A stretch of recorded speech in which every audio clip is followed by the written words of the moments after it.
Assalamualaikum warahmatullahi wabarakatuh. Perkenalkan, nama saya Muhammad Taufik Hidayat, Program Studi Pendidikan Teknik Bangunan Angkatan 2024. Pada kesempatan ini, saya akan mempresentasikan tentang salah satu isu sosial psikologis remaja yang sangat dekat dengan kehidupan kita sehari-hari, yaitu kecanduan gadget dan media sosial. Pendahuluan, saat ini hampir semua remaja memiliki ponsel pribadi, smartphone, Instagram, TikTok, bahkan game online. Semuanya sudah menjadi bagian dari rutinitas harian.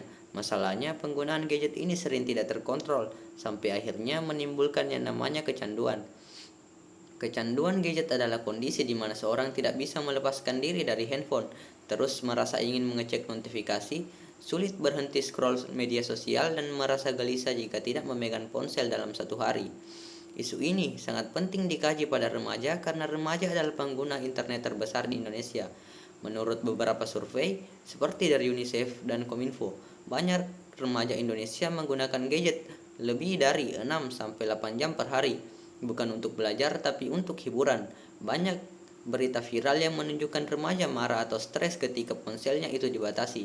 Dari sini kita bisa lihat bahwa kecanduan gadget bukan hanya mengganggu fokus belajar, tapi juga mempengaruhi kesehatan mental, emosi, dan hubungan sosial remaja. Yang kedua, yaitu analisis teoritis 5W plus 1H.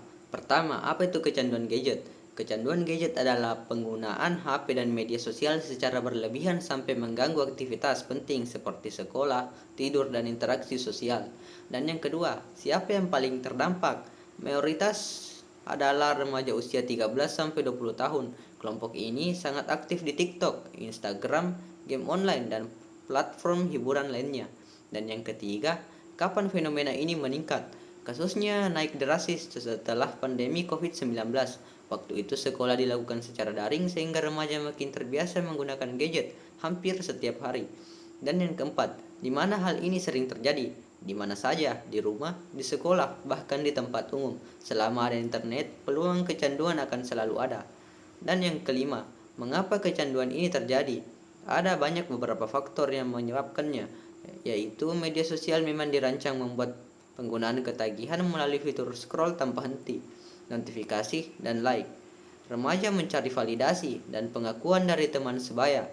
Kurangnya pengawasan orang tua, stres sekolah, atau masalah pribadi sehingga gadget menjadi pelarian. Lingkungan sekitar yang juga selalu online. Lalu bagaimana proses kecanduan itu terbentuk? Awalnya remaja menggunakan gadget untuk hiburan biasa. Lama-lama muncul kebiasaan mengecek HP berkali-kali. Kalau tidak membuka media sosial, mereka merasa cemas atau FOMO. Dari kebiasaan berubah menjadi ketergantungan, lalu akhirnya menjadi kecanduan. Dampaknya sulit fokus belajar, jam tidur berantakan, emosi mudah naik, dan merasa tidak bisa hidup tanpa HP. Berikutnya yaitu solusi dan intervensi pendidikan. Untuk mengatasi kecanduan gadget, kita butuh kerjasama dari 3 pihak: sekolah, orang tua, dan remaja itu sendiri.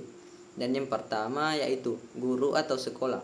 Beberapa strategi yang bisa dilakukan sekolah yaitu yang pertama, mengadakan program literasi digital agar siswa tahu cara menggunakan internet secara sehat.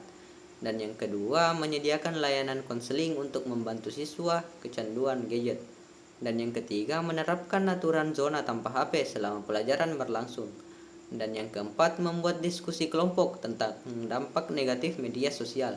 Dan yang terakhir, membuat kegiatan seperti digital detox challenge selama beberapa hari. Tujuannya adalah membantu siswa membangun kebiasaan digital yang lebih sehat daripada terpaku terhadap handphone dan media sosial itu sendiri. Dan yang kedua, orang tua. Peran orang tua juga sangat penting. Beberapa langkah yang bisa dilakukan. Yang pertama, membuat batas waktu layar atau screen time harian. Menempatkan gadget di luar kamar saat tidur. Memantau penggunaan media sosial secara wajar tanpa terlalu mengontrol. Dan yang berikutnya yaitu membangun komunikasi terbuka supaya anak merasa nyaman bercerita. Karena kebanyakan orang tua sekarang itu kurang memedulikan anak terhadap kontrol penggunaan handphone.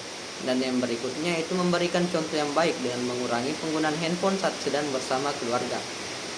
Dan yang terakhir, orang tua bukan hanya mengatur, tapi juga memberikan contoh. Dan yang ketiga, remaja itu sendiri. Bagian ini adalah yang paling penting karena perubahan hanya berhasil kalau datang dari si diri sendiri. Remaja bisa melakukan seperti membuat jadwal harian seperti waktu belajar, olahraga, kegiatan, ibadah, dan waktu sosial. Dan yang berikutnya yaitu mengatur screen time dan mematikan notifikasi aplikasi yang mengganggu. Yang berikutnya lagi yaitu mengganti waktu online dengan aktivitas positif seperti olahraga, hobi kreatif, atau bertemu teman secara langsung. Dan yang terakhir, melatih kontrol diri dan membangun rasa percaya diri tanpa harus bergantung pada like atau komentar di media sosial. Bila semua pihak bekerja sama, kecanduan gadget bisa dikurangi secara signifikan. Kesimpulan untuk presentasi saya kali ini yaitu kecanduan gadget pada remaja adalah masalah nyata yang mempengaruhi belajar, kesehatan mental, dan kehidupan sosial.